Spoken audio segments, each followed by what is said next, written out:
All right, Mr. Pete Williams, welcome to the podcast. Al, good to be back with you, mate. It's been a while. Yeah, I can't believe how long it's been since we would have been together face to face with everything obviously that's happened, but it's nice to connect even if it's over a screen. Yeah, it's been a while, mate. And congratulations on the little man. I'm following his life on your Instagram. So he looks like you, big time, doesn't he? It's so interesting to hear people talk about who he looks like. Yeah. So some people think he looks like me. He definitely looks like his mum's mum. Like it's a spitting image, which is a little bit worrying for Katie when she's breastfeeding him and seeing her mum there. But yeah, it's been a lot of fun. Good man.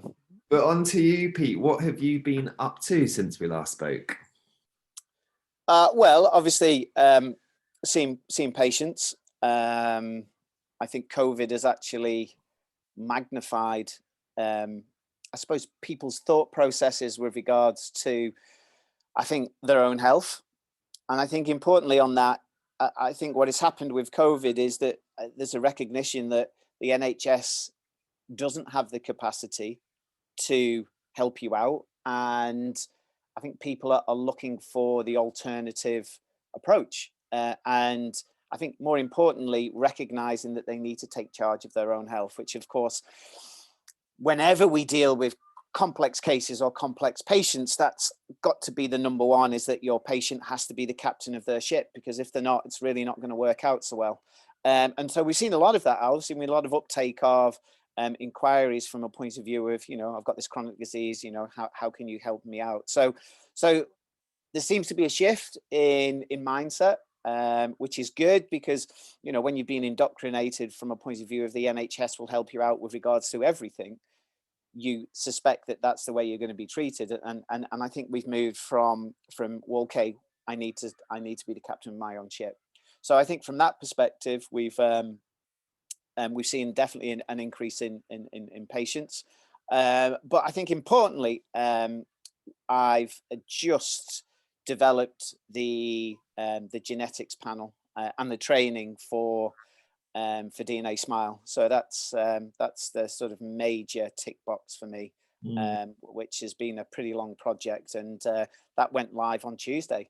So sort of chuffed on that, and now that's obviously got to be marketed over time. And I think what we've done, not just I think the panel, but I think the concept of some of the major theories and underlying mechanisms that, if you like, drive disease and of course drive health. We think that's all been included in the training.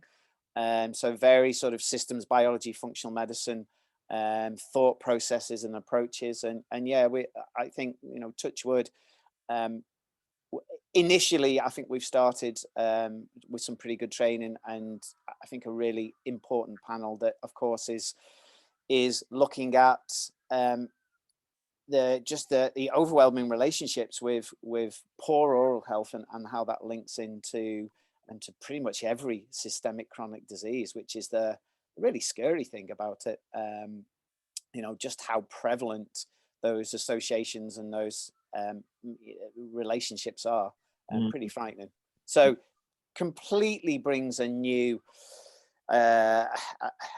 thought process about, it's probably a good idea that you look after your teeth and look after your gums, because if you don't, they're going to be building problems for later life, or if not already exaggerating some of the chronic conditions or chronic diseases that you've got. And it's been quite overwhelming, as you say. The evidence is spectacularly bad from a point of view of your risk. And that's a really crazy thought process around it. And I think is good for us because, we are systems thinkers. So we're recognizing how something locally can be causing, systemic and distal diseases. And so that really is changing the way. I mean, we've been changing for many years, and I'm sure, again, with Healthpath, we're on this. We're very much in this area of understanding host and microbe relationship. Who are we defending against, and how good are we at defending against? But importantly, what does our defense force look like And that was one of the key things that I wanted to do with with DNA Smile, the genomics panel, was not just to understand who the bacteria are, and again, who are I like to call it who's on the battlefield, and how pathogenetic are they, and again, if we take it back to, are they just basically soldiers out of basic training that really aren't going to be that damaging to us, or are they all special forces where we're going to have some significant problems with? So I've been very much interested in host microbe relationships for many years, and importantly, interested in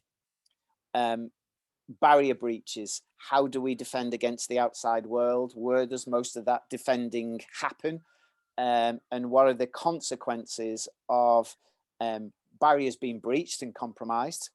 So, this is your classical leaky mouth, leaky gut situation, what happens. But importantly, and I think what I wanted to develop with DNA Smile is get that much better understanding of what the defense of these individual defense forces are going to look like. Because once you get an understanding of what they look like, you have an understanding of how they're going to respond, but importantly, how you can treat. And that's what we tried to create with DNA Smile. And the mouth is for me, the mouth and the GI tract is not separate. So the mouth is is almost like the first major battlefield where humans taught to defend from the outside world, and it's pretty important. So I wanted to get an understanding of how all that works, and that was again, I suppose, like for most people that invent things or come up with things, for me it was very personal project that started in my mid 40s. So 7 years ago now, I just started having a problem with a back tooth, mate. I'd never had any problems with my teeth before. I was going to the dentist twice a year. She never mentioned anything. Good dentist. And then had a problem with a back tooth. Went to the dentist, and she said, Mr. Williams, it's going to have to come out. I said, okay, fair enough. Not really had many problems with my teeth at all. So why is it that it's got to come out? And she said, well, you've got periodontal disease, and it was, number one, anyone, I suppose, in our job, anyone who's told that you've got a disease is a massive shocker for you. But I think more importantly, the biggest shock was I had no idea what periodontal disease was. And I think this is, you can't know it all. And I suppose our job is a lifelong lesson of learning. And I had no idea what it was. So of course, huffed and puffed on the way home, and got straight on to PubMed, and then literally a new rabbit hole that I jumped into just opened up, because then I started to read the evidence and recognize that actually periodontal disease as a pro-inflammatory disease seems to be this gatekeeper, this sort of gateway for other diseases to develop. And from that, it was like, holy cow. Okay, so if I've got oral disease, my chances of being obese are 3 times more likely. My risk of having type 2 diabetes is doubled. And the list literally goes on. If there's a completely bi-directional relationship with type 2 diabetes and periodontal disease. So treat one, you treat the other. Same with rheumatoid arthritis. Periodontal disease, oral disease, and rheumatoid arthritis are literally identical diseases from a point of view of mechanisms of action, from a point of view of genetics, etc. And so I started and I suppose the other scary aspect for me, because obviously as a practice, and for me, I'm very much interested in early cognitive decline, cognitive deficit, and very early Alzheimer's.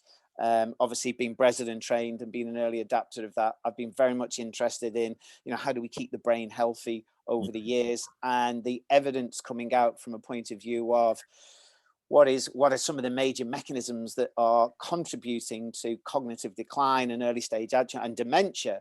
We're starting to see this overwhelming evidence looking at how oral bacteria can translocate, because you've got poor dental health and you've got poor barriers, into the body and then can start compromising the blood-brain barrier. And then, of course, as you know, Alzheimer's is not a disease of creating these plaques, which do ultimately become the problem. But those plaques are created because it's the way the brain tries to defend against pathogens or bacteria that shouldn't be in the brain.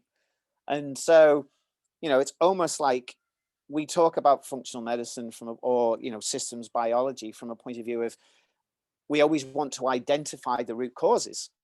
And so the evidence is really overwhelming that periodontal disease, gum disease, becomes this gateway, this gatekeeper that many other diseases develop from.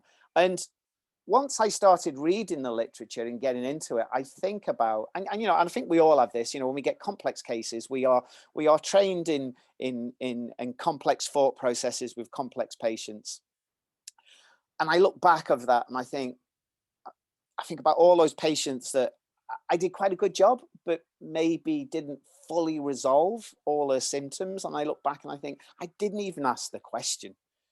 It wasn't part and parcel of my sort of training remit to say, so tell me about your dental history and tell me where you are now. But, that is something that's absolutely standard of practice now, because you can't ignore the evidence about what this is showing. And of course, it just leads on to many of the things that I suppose like Healthpath are involved with regards to, SIBO testing and GI testing, and getting that understanding, I think we're starting to see the evidence where, and I can think of some of my cases where you almost get this refractory SIBO, i.e. you just can't get rid of it regardless of how well you've tried. And again, the evidence is suggestive of, well, if you've got poor bacterial health, then, you're going to be swallowing 1.5 liters a day of bacterial pathogens, but not only those, the sort of the inflammatory molecules that your own immune system is responding to. And, as many digestive issues come from, most people don't make enough stomach acid. And these bacteria have the ability, and these cytokines have the ability to manage to survive the stomach acid, and then go on to become a causal mechanism in SIBO. And again, these links go on, and these links go into, we're looking at bacterial translocation, particularly one of them, Fusobacterium nucleatum, which is an oral pathogen.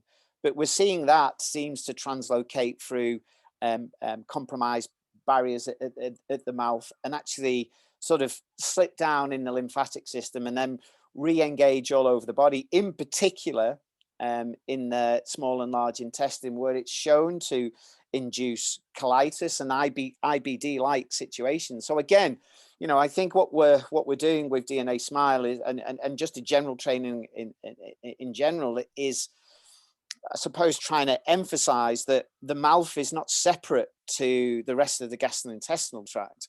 And when we're trying to heal or look at people, whether it's SIBO, whether it's, it could be colitis or IBD or IBS, it's a question of maybe we might at least just ask the question. And I think that would be the starting point for anyone who's a practitioner or a patient is, how actually good is my oral health? Because it could be compromising or could be a major root cause of something more systemic. And as you know, Despina and Fusobacterium nucleatum is quite an interesting bacteria, definitely becoming more noted as a pathogen in the literature, and as you say, is induced in colon cancer, very much strongly associated there, but definitely with colitis, definitely with IBD, but interestingly, and this relates to Despina, who we know very well. She's one of our associates. She actually recently did her research at King's College looking at Fusobacterium nucleatum actually being a mechanism that is involved in breast cancer. And so again, what we're seeing there, and it sounds pretty crazy, doesn't it, that how does a bacteria that should stay in the mouth managing to get into tumors and breast tumors? And the reality of that is that, you know, this is the whole process of what I'm very much interested in. You know, we can chat to that because I know you are, and I know this is, you know, a component of a lot of the underlying mechanisms that drive some of the testing at Healthpath is that we're looking at not only our relationship with bacteria, but we want to know what are those bacteria staying in the places that they should stay? Because when they don't, and that could be because, you know, you've got poor, you know, again, just if we're relating that to the mouth, you've got gum disease, and therefore you've got periodontal pockets. Therefore, you've got, you know, your teeth bleed whenever you're cleaning your teeth. What you're doing there is you're enhancing already compromised barriers that allow bacteria to slip into your body and end up either, you know, as part and parcel of you know, breast cancer tumors. Which again, when you think about that, it makes sense that what happens whenever you have a bacteria that moves, if you like, and I'm going to say, because we know the gastrointestinal tract fundamentally is outside the body, when it moves from outside the body inside of the body, then your immune system inside your body recognizes that this is a bacteria that is in the wrong place and therefore needs to do something about it. So when you're looking at Fusobacterium nucleatum and its involvement in breast cancer tumors, you know, what is happening is for some reason and some mechanism, it's got into the breast, and the immune system is looking at it saying, you definitely shouldn't be here. And it doesn't discriminate. It doesn't have a conversation with the bacteria. It already attacks it. And as you know, Al, when your immune system attacks, it attacks with chemical warfare, with increase in oxidative stress and increase in inflammation, and all those are three, you know, distinct underlying mechanisms that would induce the sort of enhancement of a tumor. You know, these are all the mechanisms that we're looking at, and of course they're the mechanisms involved with some of those underlying root cause mechanisms that are directly involved with pretty much every chronic disease. You know, we want to understand, and, you know, we want to get this understanding that to really go to the root cause of really trying to help that is that how do we go to the root cause and stop the bacteria's translocating in the first place? And that sort of brings us back to, you know, making sure that we've got that robust understanding of how healthy our mouth is. And all these processes, as you say, brought me to the fact that when I wanted to design DNA Smile, and obviously I didn't do the genetics to it, I approached several companies that I've worked with over a long period of time and say, look, here's where we're going. And it's probably for me, if I can just talk about certainly how we think with patients that come in, so I think it's quite important from a point of view of maybe where health providers are going and testing providers. Many of the patients that we see, and you will see, Al, are ones that have come to you because they've got a complex condition. There is, you know, to be fair, even from a point of view, from our perspective, can be really quite difficult to actually identify everything that's going on.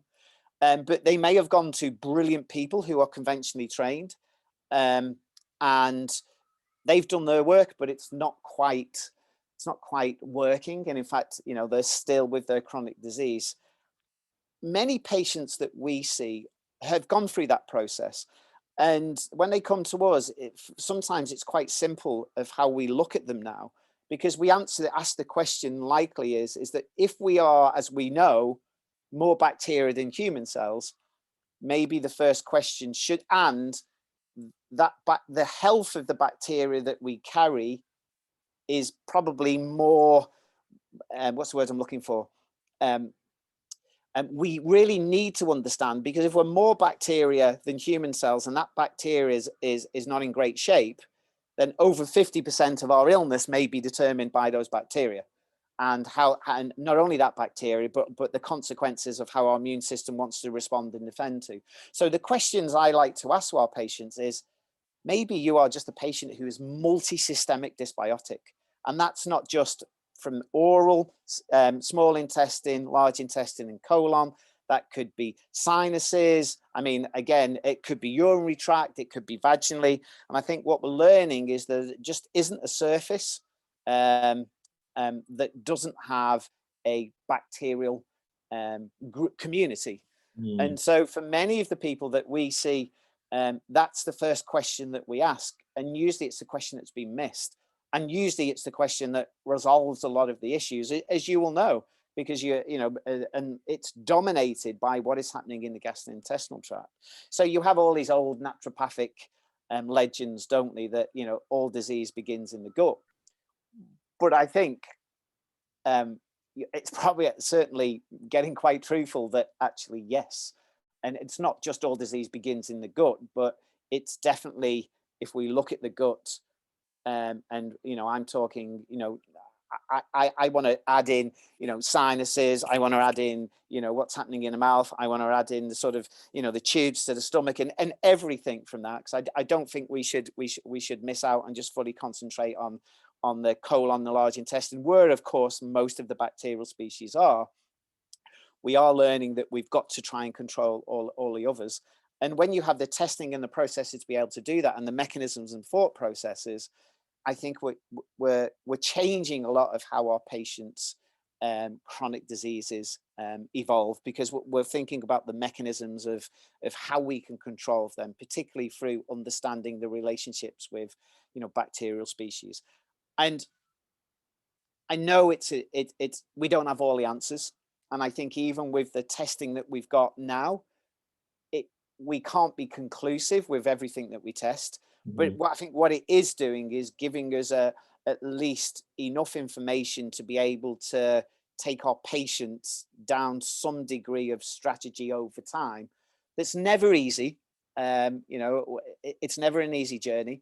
But we've had some really fantastic successes with understanding those processes. And I think those processes are, again, host microbe relationship. How healthy is that? But then again, I'm looking at bacterial translocation. And so, leaky gut, and again, I think we've got to use our terms carefully, because the gut is permeable. It should be permeable, but it should be selectively permeable. And the story of that for me is always, as I say to patients, imagine you've got a really solid castle, but of course, and you've got lots of people living in that, but you've got people who want to bring food in every month, and that's got to happen for the health of the castle and everything that's around it. So you need those points on the castle wall where things can come in and things can come out, and you want to be able to do that all the time. So your gastrointestinal tract, there's a new one for you.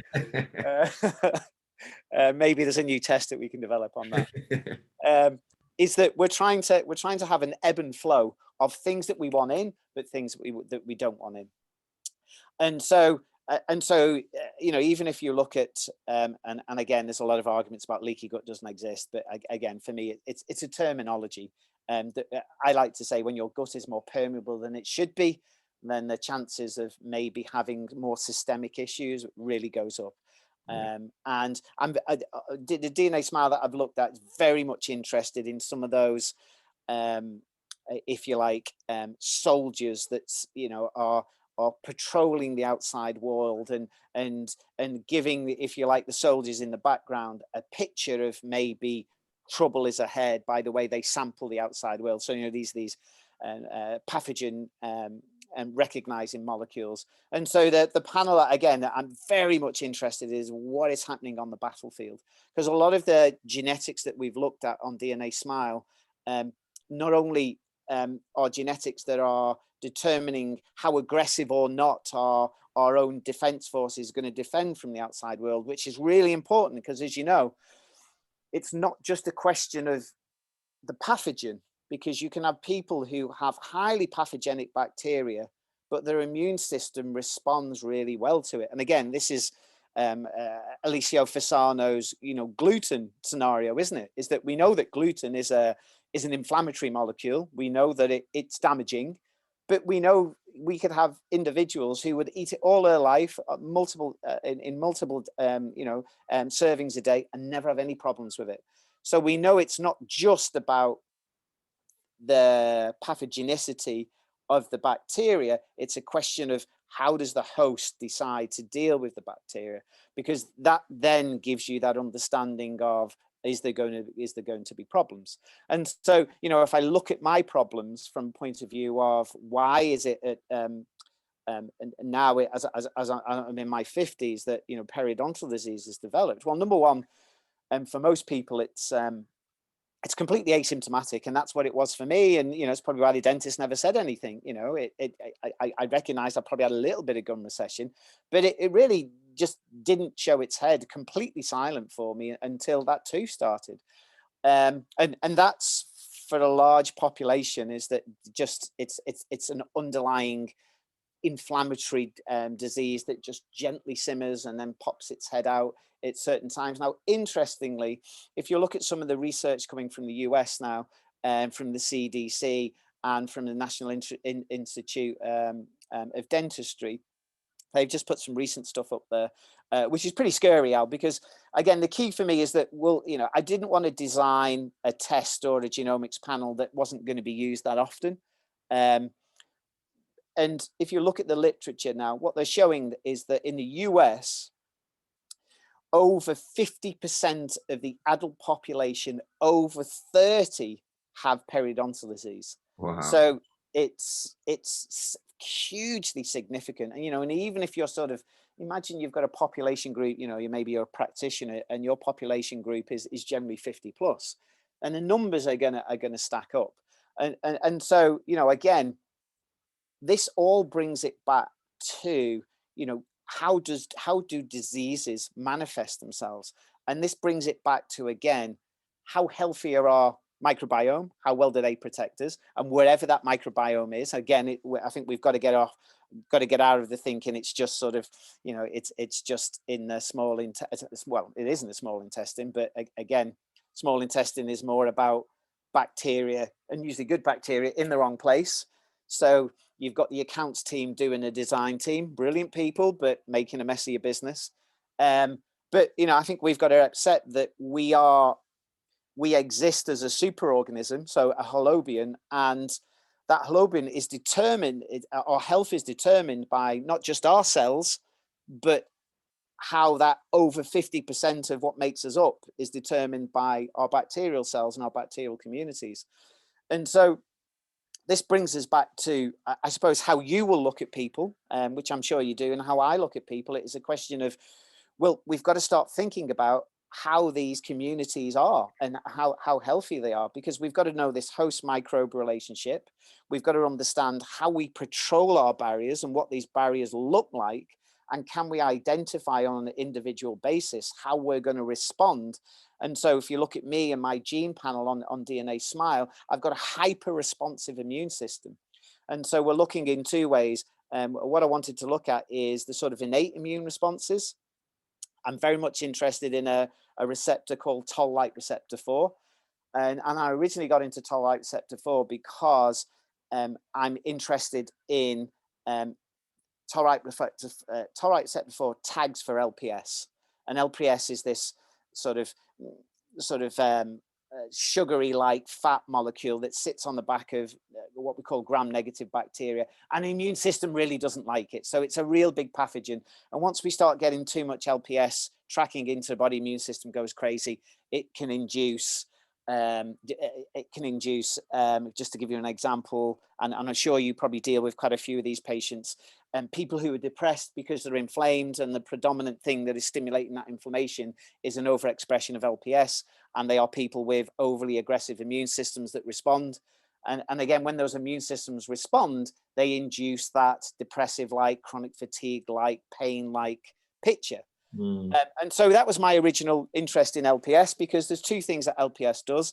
Number one, it tags for LPS, but in certain individuals, they can have variants where it almost tags too well and then hyper responds to the immune system to say, have a guess who's coming over, and I'm going to amplify that message so that you amplify all these pro-inflammatory cytokines, and you're going to have a much greater response.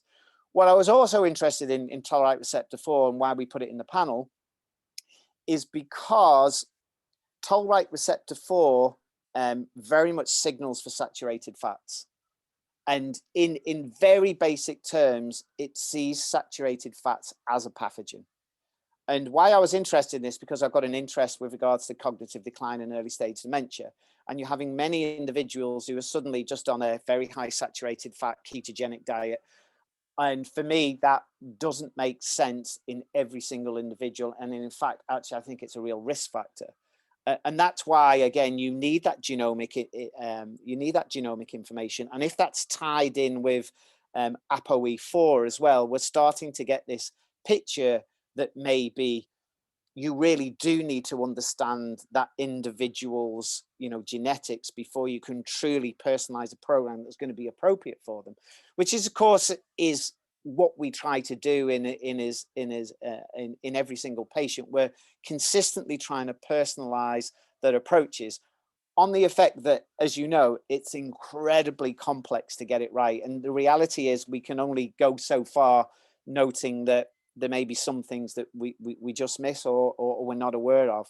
And so I'm very much interested in some of these genes that have these, if you like, these soldiers that are looking out into the outside world, onto the battlefield, and I want to know, number one, how they're responding to the battlefield, but importantly, whether they are an individual soldier that is not really going to report back what's going on, or is going to completely hyper respond. And then, of course, that hyper response is how it tells the immune system to ramp up the resources and ramp up the soldiers in the immune system. And unfortunately for me, I have a lot of pro-inflammatory cytokines in the panel. And what that means is that if there is more than normal bacteria on the battlefield in my mouth, or indeed just normal levels, I am always going to respond in a hyper responsive state.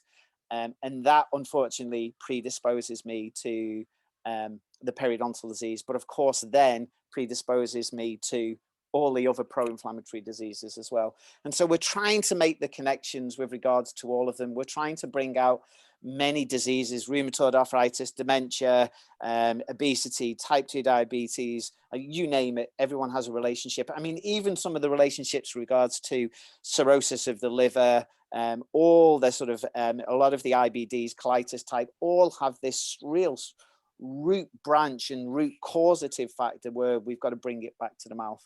And so we're very much interested in that. There's some fascinating things that we're only just reading about that's just come out, which is really about how, I'll probably try and explain this in very simple terms, what is happening in the battlefield and how your immune system not only goes to battle, but also relays messages back to the sort of the command unit, about this is what's happening at the battlefront, what should we do next? And what we're finding is that some of these periodontal pathogens are stimulating some of our immune system, like particularly like IL-6. And IL-6 is, of course, is traveling around the body and is going back to the bone marrow where we make our, our white blood cells, etc. And it's almost talking to the right white blood cells, that production line, to saying, you know what, that battle was really tough. And maybe what we've got to start doing is making even more cytotoxic white blood cells that can go back to the battlefront and actually start causing more damage or to defend across. And of course, what we're learning about this is absolutely what's happening. And these new white blood cells are becoming more aggressive. So as the battle rages, the signaling goes back and you as a human start making more white blood cells. But the memory is saying, the relay is saying, battle is still raging, let's make them more and more cytotoxic. And you end up with patients, whether, again, it's particularly with something like rheumatoid arthritis, if you don't start sorting the battlefield out, if you don't start closing the barriers, that signaling process amplifies and amplifies. And so it's this process is that if we did something locally in the mouth, it's going to start calming down the distal aspects of the disease. And so we're definitely seeing you know, just an example, IL-6, if it gets more and more signaling from the battlefield, it starts to talk to the bone marrow, and the bone marrow starts making these other proteins that come back to the battlefield, and maybe that's the periodontium, or, you know, the underlying bone, and, you know, they start talking to some of their pro-inflammatory cytokines like IL-17, and what that starts to do is create actually more. IL-17 is one of the genes that we're looking at some of the variants, because number one, it's associated with periodontal disease. It's also very much associated, as you know, with increased risk of autoimmunity. But one of the other things that IL-17 do is that it'll start talking to bones, osteoclast bones, and make some of these immune proteins actually more osteoclastic in nature. And that's part and parcel of the sort of periodontal disease. It's, you know, these signals are becoming more and more aggressive, and more, if you like, more and more where they start to make molecules that tell the bone to break down rather than build up. And why is it doing that? And again, it's because that's the way it sees it should be defending itself. And this is why, again, what we're trying to do is really try to, in very simple terms, if, you know, it sounds all, this is all really complicated, but the reality is, when we bring this down to absolute basics, you've got to start looking after what's happening in your mouth. And that comes back to all the fundamental basics. You've got to clean your teeth well, you've got to go to the dentist, you've got to have the right diet.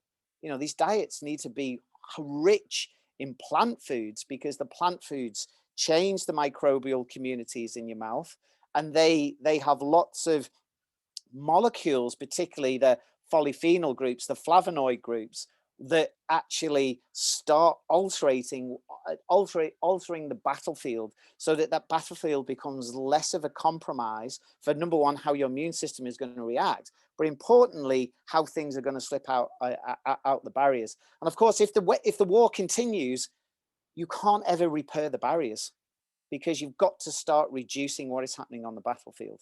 So that fundamentally is what we've gone on to do. We've gone on to create a genomics panel. There is really giving you this, and the training, of course, which is sort of a culmination of much of the stuff that we've talked about. Because what I've wanted to do is not leave people with, so here's the test, off you go. I've tried to show it how it applies in clinical practice. And I think importantly for both patients, but importantly practitioners, I think this is moving, I think we're moving into an area where we are bridging the gap between specialities. And I'll give you an example of this, because we've just, myself and a dentist called Dr. Victoria Sampson, I approached her to help me with a rheumatoid arthritis patient. And the reason why I wanted that is because I was convinced that the main root cause of her rheumatoid arthritis symptoms and disease progression were what was happening in the mouth. And this was a patient that had been treated by another really good functional medicine practitioner for over a year, really, you know, really dug deep into it, and really didn't get really too much change from all the interventions. When she came to me, in fact, she was getting worse. And again, through no fault of the other practitioner, I actually think they did a really good job. But she was probably in the position that I was in many years ago. And that's like, well, you know, didn't even ask about her dental health. And this is a patient with really quite severe periodontal disease. And for me, it was very simple. It's like, I think this is the major problem. I think there's a real war raging in your mouth. And unless we get on top of it, we're gonna be in a real situation. You know, this is a woman walking around with a CRP of 25. You know, so we know there's a lot of stuff going on from an inflammatory perspective. And so me and Victoria, I approached Victoria to say, look, here's what I want to do. Here's what I think we need to do. This is what I need you to do. I need you. And she's I mean, again, interestingly, when we wanted to put her when we were working on the process of presenting, I said, how do you want to be called? And she said, I want to be called a functional dentist. And what I think is interesting now is that dentistry is having to recognize that what they're doing actually is no longer just about the mouth. It has a responsibility to the whole of the body. And I think what we're looking to do is bridge this gap between dentistry and dental hygienists, and functional medicine or nutrition to say, here's how we bridge the gap, because this is really, really important. So I just want to go back to that rheumatoid patient, because we literally reversed. We put her rheumatoid into pretty much remission within 14 weeks. Wow. So yeah, she went from a CRP of 25. She went from really right-sided, a lot of neurological issues, swollen joints. She had a Baker's cyst on the back of her right knee, really swollen. And we just managed to get on top of things really quickly with a very simple anti-inflammatory approach, but approach that was dedicated to trying to sort the mouth out. And we did it so well that we actually thought, we should try and write this up. And we did. We wrote it up as a case study, and we actually got it presented at the recent IFM international conference. So we're sort of really proud that, number one, it was good enough to be presented at on such a big stage. And what it gave us the confidence is that there's a massive appetite, not only in the scientific literature now, but also with organizations to think about, this needs to be joined up, and how do we join up? So what I also wanted to do is give people that opportunity to say, not only have you got an opportunity here from a point of view of understanding a different aspect of systems biology and how it fits together and how it's all related to host microbe and the relationship around barriers, you've got an opportunity from a purely business perspective, because it's untapped at the moment. And we've been working with some of the best biological dentists in the country about this, and they're absolutely thrilled that we're trying to transition. And the reason why they're thrilled is because there's a lot of the sort of nutritional therapy aspects that they just can't do legally. And they're absolutely desperate for it. They're absolutely desperate for joined up thinking, because every time someone opens their mouth in their dentist chair, they are getting a deeper understanding of the links between the state of that health and whether there is disease there, and linking that back to whether it's type 2 diabetes, whether it's rheumatoid, whether it's obesity, whether it's early stage dementia.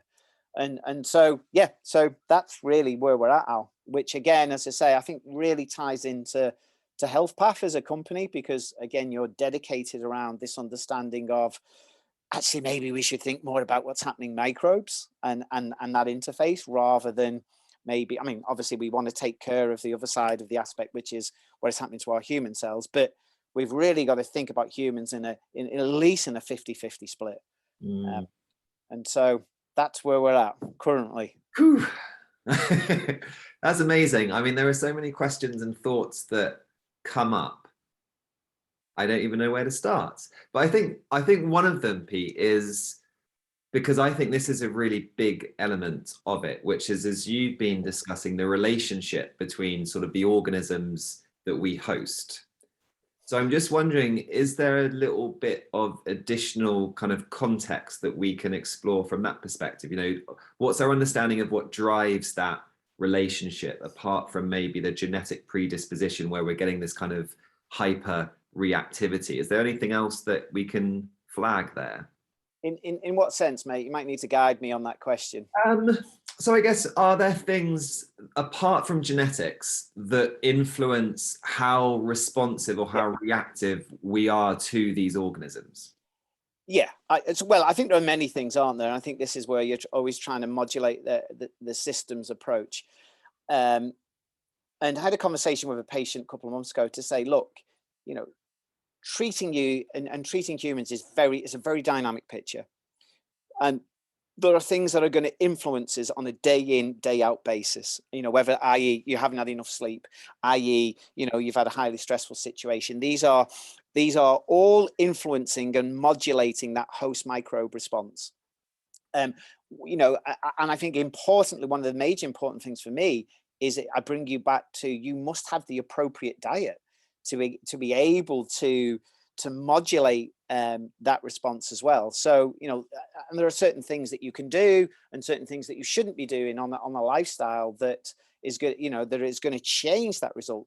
But it brings us back to, and I think, we've done all this training, we've been in this, nearly a quarter of a century now, developing the systems biology approach, but it fundamentally brings back the crucial importance with regards to why the basics matter so much. And this is not so much about the host microbe relationship on your question, but I think it's important that as functional medicine and systems biology gets more, it's more visual to the general public, I think we've got to be very careful that the general public doesn't look at what we're doing from a point of view of an old allopathic model. And that is, we're going to do a test with Alex that's going to absolutely sort my gut out. I might have to take a few supplements and I might be sorted. You might have a patient that is the case, but they'll be rare. And this is the thing about, we've got to bring you back, as you'll have conversations with patients all the time. Yes, we are identifying things that aren't right, but that's because you're not doing the fundamental basics correct. You know, you're not exercising enough. We know that more people who exercise have a better microbial diversity. And again, it's all of this thinking about the whole rather than the singular, because you're never going to be able to know or influence all the modulating factors, all the underlying mechanisms, all the pathways that go on to change that host microbe relationship.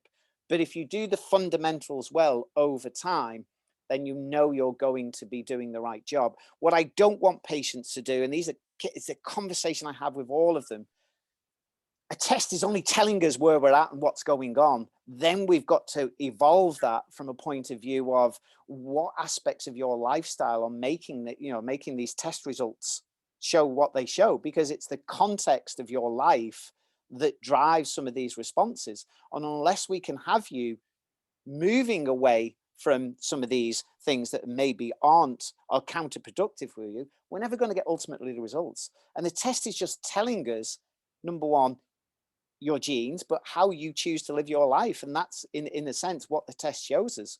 And so we've got to do all the things that could control that. And for me, it's fundamentally the basics. It's quite incredible. And I don't blame patients for that, because I think we've just evolved now into a world where it's almost impossible to have optimal health. And it is what it is. And I think there's a component of that we have to accept that that's the case. And, you know, and we're always trying to catch up. And it's very, very difficult. But because of that, it's so important that you at least do the basics well. And all those basics are free. And so, you know, looking at how your behaviors are determining the context of the test results, but importantly, that host microbe relationship is determined by, for me, where you get your most results, your most bang for your buck, is usually when a practitioner tells them that the basics need to be done well. And I think this is interesting about behaviors and patients. I think sometimes because they don't have to pay for that, i.e., you know, getting a bit of sun on your skin is probably the best thing you can do. Taking a walk, you know, it's that they don't, it's almost like, you know, the Stella Artois advert. You know, that's how I look at it. It's like, well, because I don't have to pay for it, I'm not less likely to do it, you know. And I think that's something I've not quite fully been able to understand and transition my patients through yet, because, you know, we're complex. And sometimes, you know, the success that we will have with patients is being able to understand better why they would choose to do behaviors. And I think this what comes down to. It's better to know the patient than to know the disease that the patient has, because you've got to understand on a day-to-day basis what's happening. How is your life living, and how can we control and change some of those fundamental basics that may be underpinning the mechanisms that are driving why you're not so well. So I think that was a sort of completely round the buses, round the M25 answer to something that I may not have answered correctly for you, Al. No, I think if I had to answer that question, I think it would be very similar in regards to just the importance of the foundations. I mean, I did my master's dissertation on glucocorticoid resistance, or cortisol resistance in chronic fatigue syndrome. So something that popped up for me was this idea that obviously cortisol is such a powerful immune modulating anti-inflammatory hormone, but absolutely, under any chronic stress, we can develop this concept of cortisol resistance, like we can develop insulin resistance, and that's then going to have an impact on host microbe relationships. Yeah, absolutely. Yeah. I mean, that it's such an entangled web, I mean, there are literally thousands of mechanisms that could be at any one time playing out to make it either, you know, a pathway towards health or a pathway towards disease. And I look at that, and you would never be able to identify them, but you know that some of the fundamental basics, some of these absolute pillars of health will take care of significant components of that aspect. And so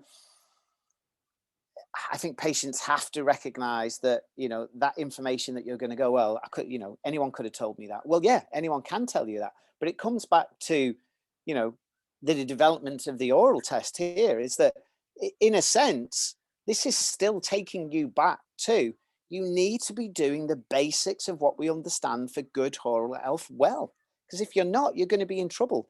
You need to clean your teeth twice a day and do it well. You need to floss. You know, you need to go to dentist twice a year so that you're finding out how, you know, where the battle is. You know, are we winning? Are we losing? You need to be into a dental hygienist. And it's become so important when you look at the literature. I mean, again, I can just think about the evidence of, you know, increase in gum disease with regards to cholesterol levels. You know, because we have a model of how we would traditionally treat cholesterol levels. And I've had loads of patients where when I start seeing high cholesterol levels, my next question is, so, you know, what's your oral health like?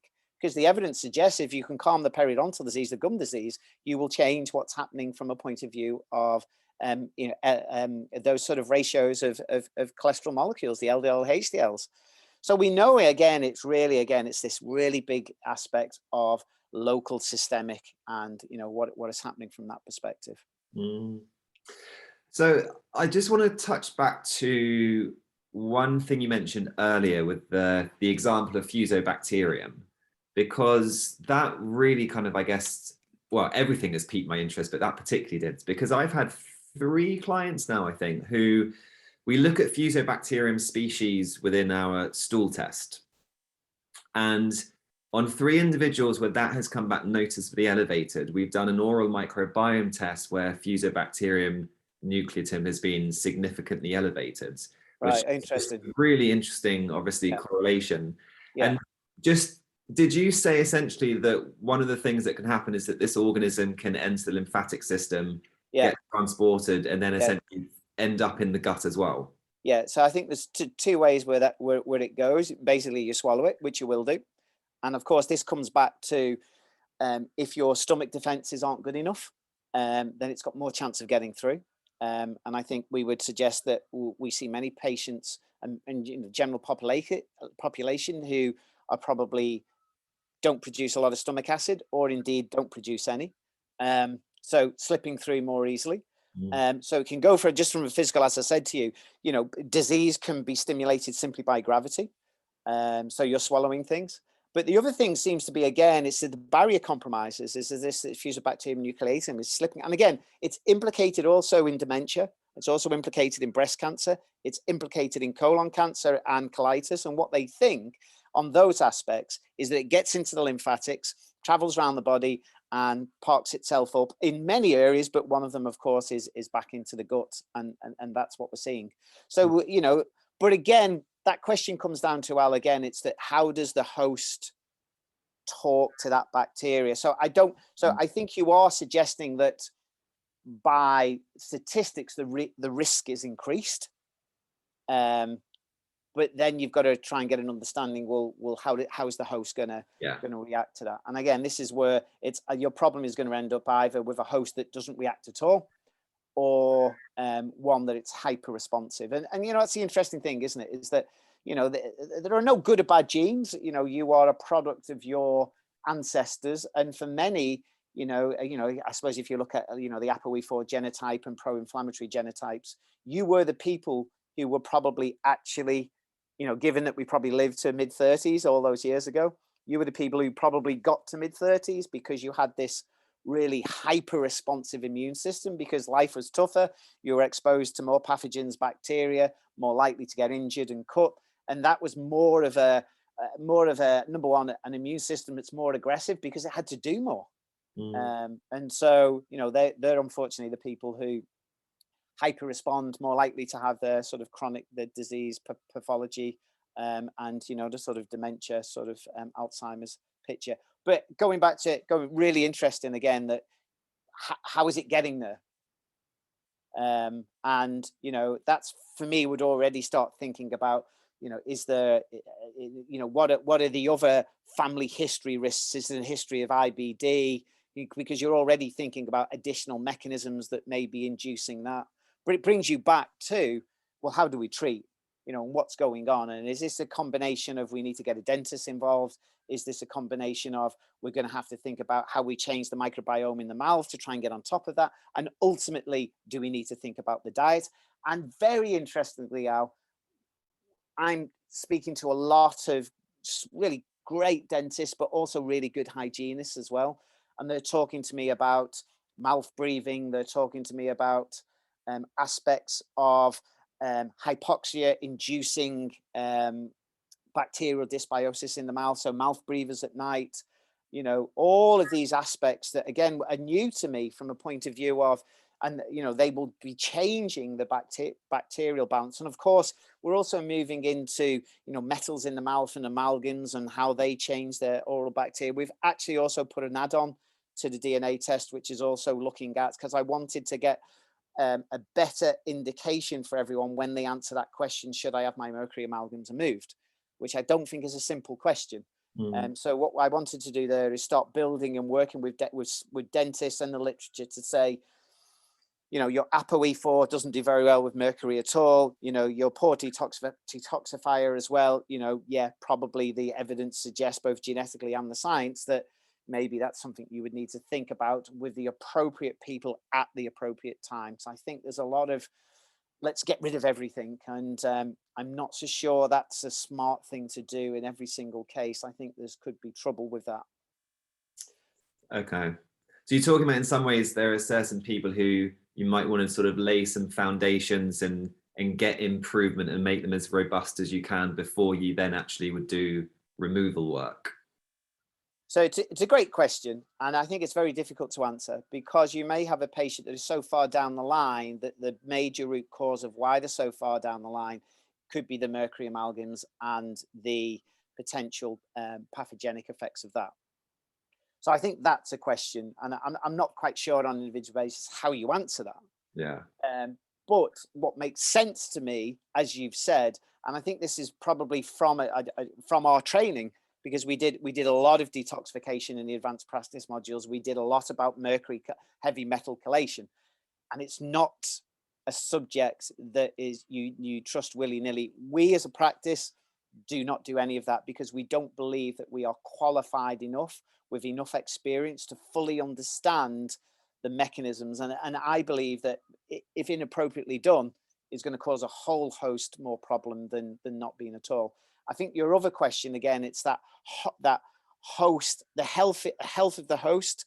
There sometimes is a tipping point, and may have people who have, a lot of mercury amalgams, but their detoxification capacity is good and their overall health is good, that they actually can keep going in a sense. But you're going to have patients who aren't like that. So what makes sense to me, Al, is that you try to get your patient much healthier first before you entertain that process. And that's what would make sense to me. But I think I think we're completely open to debate, and it's a new area for me from a point of view of a new area of understanding. But it's not an area that should be taken lightly. And I'm slightly concerned by some of I've been doing a sort of little bit of sort of silent Facebook account watching, and I think through no fault of their own, the general public are, so everything needs to be removed, blah, blah, blah. And I think it's, why would they know? It's really not as simple as that. And I think the risk is you could cause more damage than good. And so I would like to maybe move into that area, simply because I see too many people with the greatest of intentions on their own. It's that patient trying to go down the pathway that may be slightly ill-informed with the information. And I think that's risky, unfortunately. Yeah, no, it makes complete sense to me, really. And I'm fascinated at the moment by this kind of concept that the amount of whatever you want to call it, I guess, imbalance or damage, if we're talking about kind of neurodegenerative stuff in the brain, there's not even a direct correlation between that and sort of the severity of symptoms or dysfunction that person's manifesting, which itself is kind of just mind-blowing. Yeah. And I think this is the crazy thing, isn't it? Is that, you're going to have these patients. It's a bit like, well, Uncle Johnny smoked, 2 packets of Woodbines all of his life and lived to 100. And I look at that from a point of view of, I suppose that what I call a total toxic load theory. And that is, what are you exposed to and how well can you get rid of that load? And I think we're always on the balance of that. You're going to have some people with minimal exposure, but really poor capacity to deal with it. And they maybe are the ones that are really in systemic trouble. And so, yeah, I mean, it's a fascinating area. I don't know the answers, Al, but this is the thing. There's no logic, is there? There's no, and that's what's difficult trying to give patients an understanding to. It's like, you have these patients with massive infections that can just, all right, I feel a bit grotty, but I'm fine. And you can have people with small infections and, they go on to have, chronic fatigue syndrome and never come out of it. And I just don't think we know, but there's clearly, as you say, that's why I think understanding more about host, certainly more about our immune response, I think is quite important, because that's given us more indications of, well, of course you're going to react like that. Because I think about some of our patients at the moment who, are having the vaccines and having the jabs, and some it's not a problem. I feel fine. And then the others, like I've got one patient at the moment, she's been struggling for 2 weeks, really with that classical, almost like chronic fatigue syndrome from the jab. And, why is that?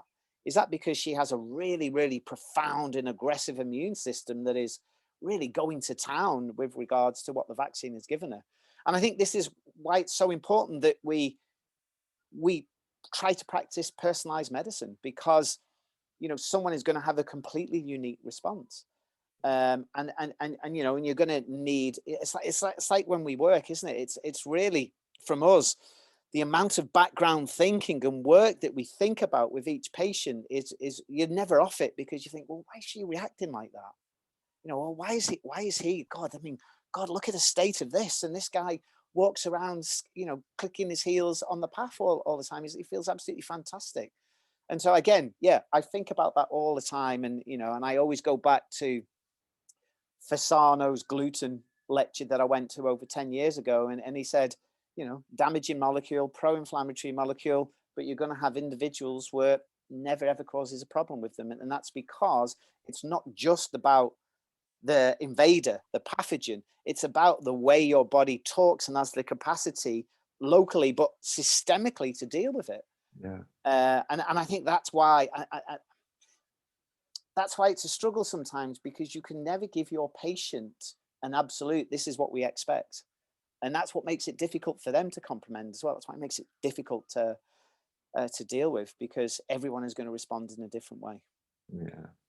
Yeah, and it actually is one of probably the most important points within the conversation of just functional medicine and systems biology, this concept of there is no absolute.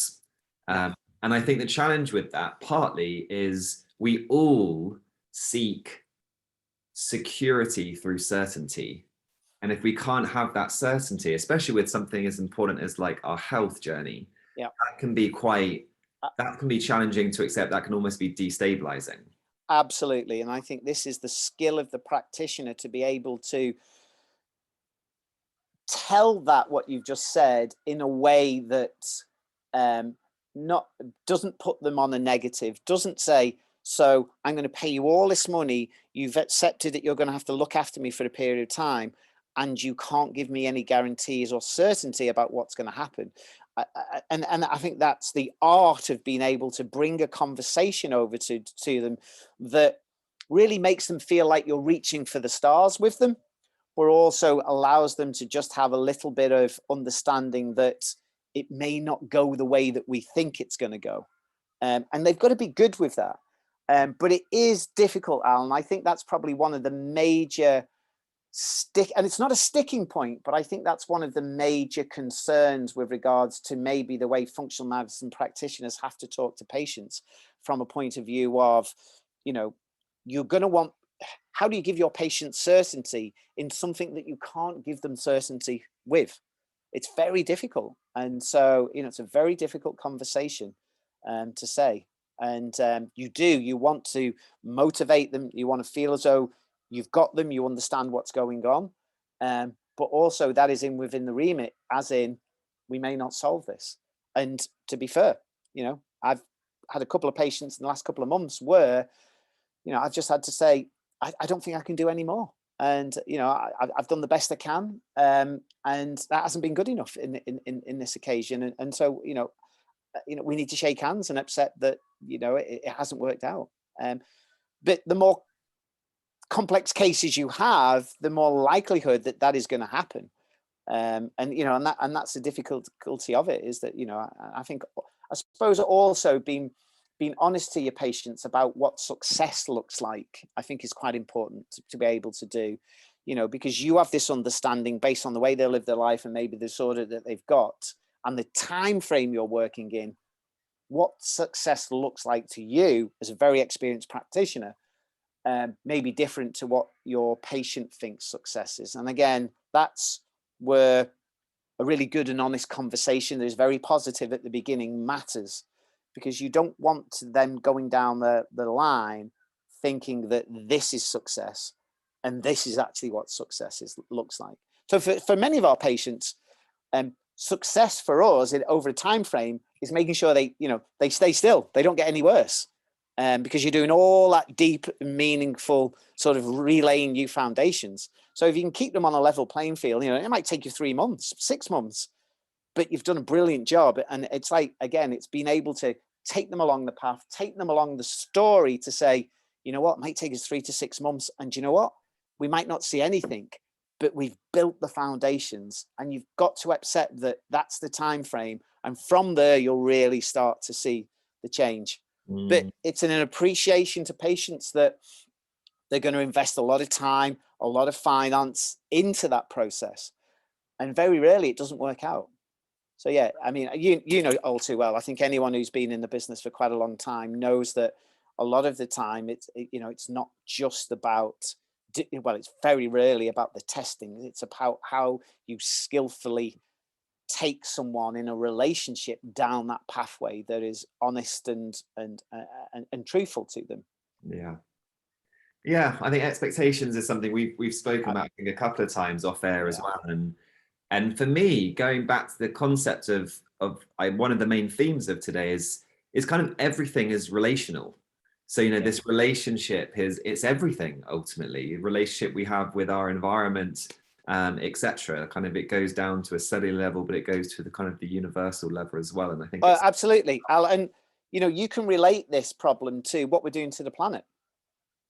You know, not only are we reducing the diversity of all our vegetational species, it's exactly what we're doing to humans.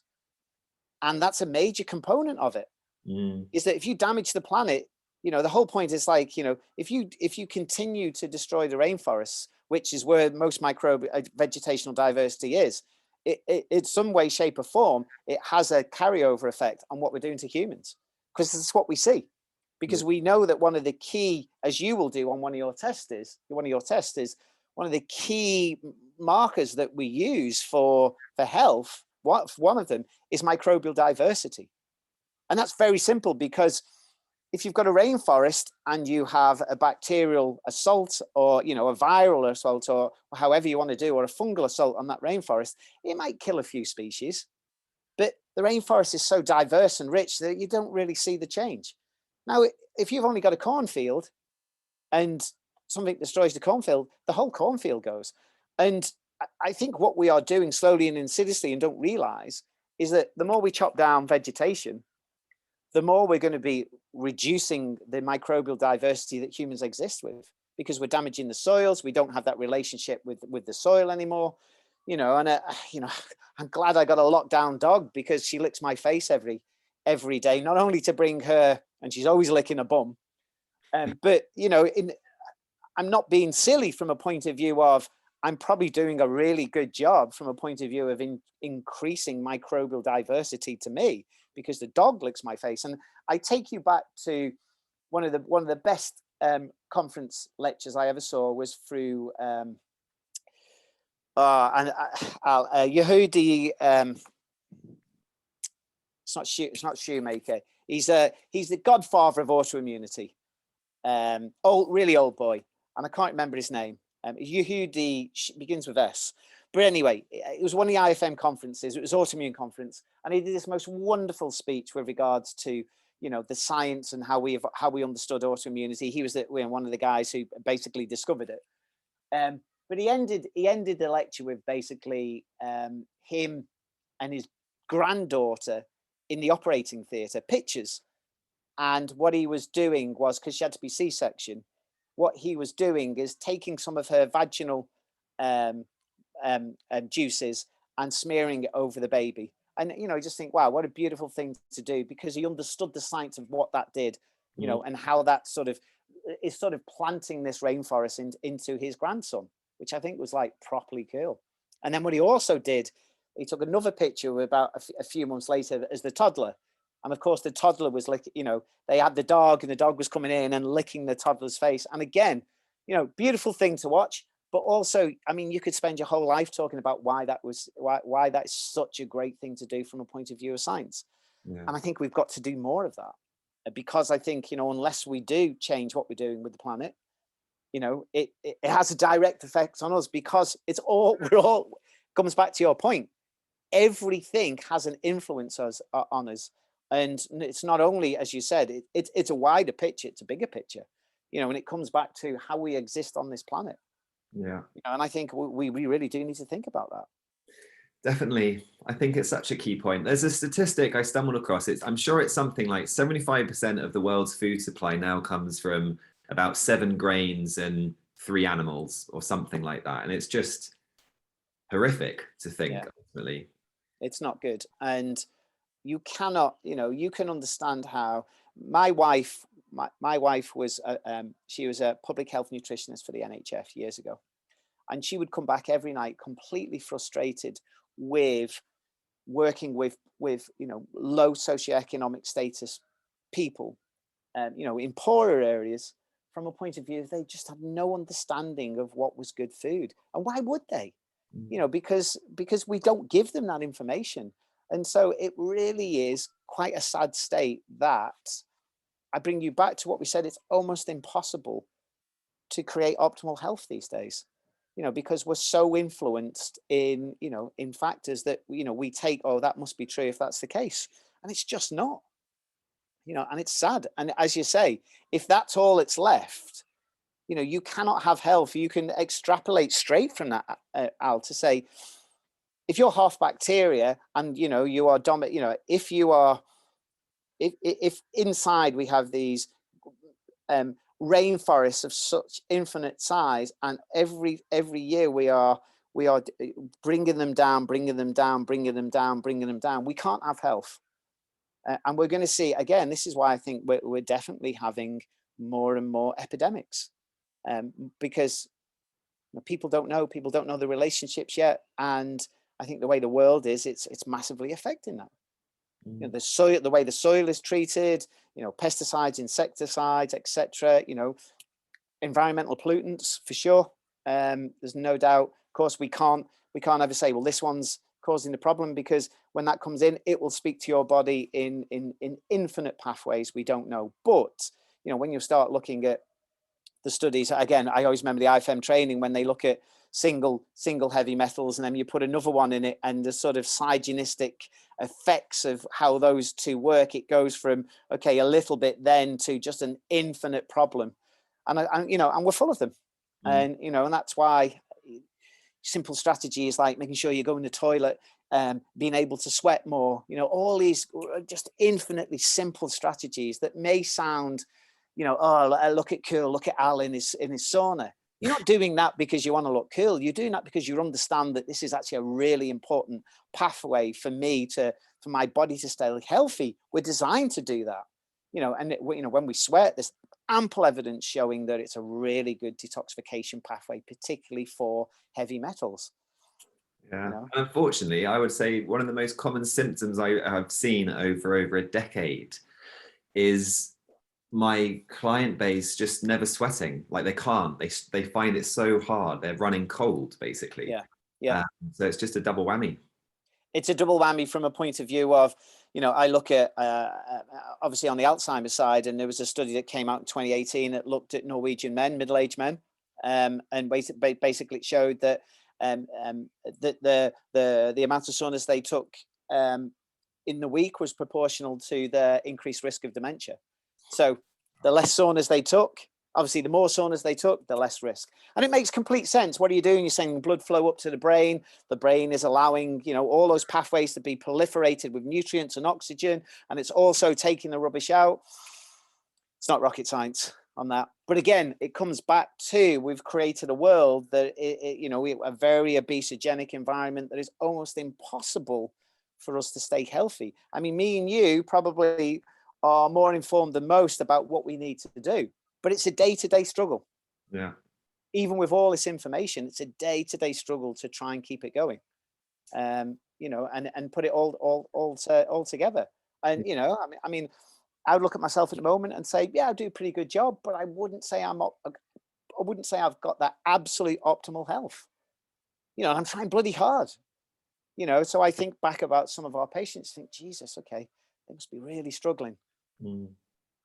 Definitely. I think it seems to me the balance between kind of learning and unlearning, coming back to some of those basics, because it's just amazing to me that we now know obviously more than ever before, and yet really as a trajectory at a population level, it's still going down and down and down in regards to health status. So do we really need to know more, or actually do we need to come back to some of the stuff that we just intuitively knew and did, and the lifestyles that we used to have, so those foundations are optimized ultimately? So some of the more fancy stuff, if I call it that, actually has a chance to work and get us into those more optimal brackets of health. So I will give you, I always put a slide out which succinctly explains that, and it came from that 2018 conference, which was probably the biggest autoimmune conference in the world that year.